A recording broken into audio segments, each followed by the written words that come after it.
কুনকি চৌধুৰীয়েতো বাপেক মাকে গৰুৰ মাংস খায়। মই বুজিলোঁ তেওঁ অপেনলি ছাপোৰ্ট কৰিব, আমি অপেনলি বিৰোধিতা কৰিম।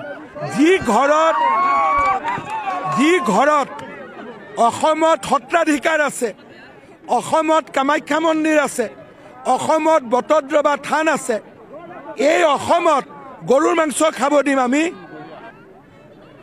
কোনো গৰুৰ মাংস খোৱা বাপেক মাকক তেওঁ যদি কয় দেউতা মা মোৰ নহয়, মই তেওঁৰ লগত আছোঁ।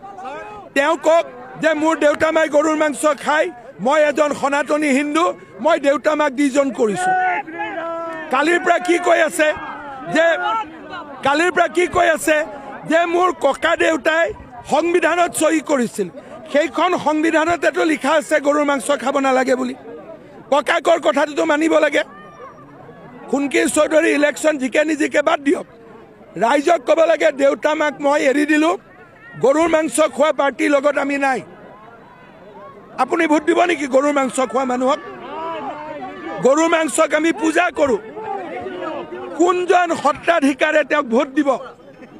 অসমত মাজুলী আছে, কামাখ্যা মন্দিৰ আছে, বটদ্ৰৱা থান আছে। ইলেকশ্যনৰ পিছত কেটেল প্ৰিভেনশ্যন এক্টত দেউতাক মাকৰ ওপৰত মই একশ্যন লৈ আছোঁ। বাকী চব মই মানিম, গৰুৰ মাংস খোৱা মই নামানো। এইটো কোন হয়? কি বাহাদুৰি দেখাই আছে? আমি কি হিন্দু মানুহবোৰ মৰি গ'লো? অসমত কামাখ্যা মন্দিৰৰ তলত এতিয়া গৰুৰ মাংস হ'ব, মাজুলীৰ তলত গৰুৰ মাংস হ'ব, বটদ্ৰৱাত গৰুৰ মাংস হ'ব। কি কথা কয় এইবিলাক? লুৰিণজ্যোতি গগৈয়ে ক্ষমা খুজিব লাগে। আজি হিন্দু মানুহক অপমান কৰি আছে, বাৰে বাৰে কয় ছোৱালীক টাৰ্গেট কৰিছে। আৰে মই পৃথিৱীক টাৰ্গেট কৰিম যদি গৰুৰ মাংস খায়।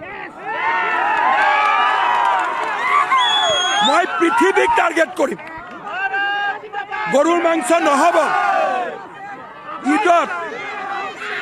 ঈদত ধুবুৰীত গৰুৰ মাংস অনাৰ কাৰণে মই শ্বুট এণ্ড চাইট অৰ্ডাৰ দিছিলোঁ। আৰু আজিকালি মুছলিম মানুহেও মোৰ কথাত গৰুৰ মাংস জেগাত মহৰ মাংস খায়। কি বাহাদুৰি দেখুৱাই আছে? এইবিলাক যোনে ছ'চিয়েল মিডিয়াত গৰুৰ মাংস খোৱাক ছাপোৰ্ট কৰি আছে নহয়, তেওঁলোকক মই কৈছোঁ কামাখ্যাক অপমান নকৰিব, শংকৰদেৱক অপমান নকৰিব, বটদ্ৰৱাক অপমান নকৰিব, মাজুলীক অপমান নকৰিব। হিমন্ত বিশ্ব শৰ্মাৰ লগত যদি টক্কৰ ল'ব লাগে ল'ব, ময়ো এঘৰি যুঁজিম। অসমত এনেকৈ গৰুৰ মাংস খোৱাই দাঁতেদি গৰুৰ মাংস কামুৰি ইনষ্টাগ্ৰাম দিয়া নচলিব। ইয়াত আইন আছে, 3 বছৰ জেল হয়। কোন এইটো ওলালে চৌধুৰী? গোটেই হিন্দু মানুহক অপমান কৰিব? কোন হয়? আৰু বাপেকে মাটিও দখল কৰে। মোৰ সমষ্টিতে ইউনিভাৰ্চিটি আছে, তেওঁৰ বাপেকে মাটিও দখল কৰি কেইদিনমান আগতে মাৰপিট কৰিছে। এইবিলাক বেকগ্ৰাউণ্ড নাজানাকৈ এনেই সমৰ্থন কৰিব নালাগে। আৰে জেন জি ওলাইছে, জেন জিয়ে গৰু খায় নেকি?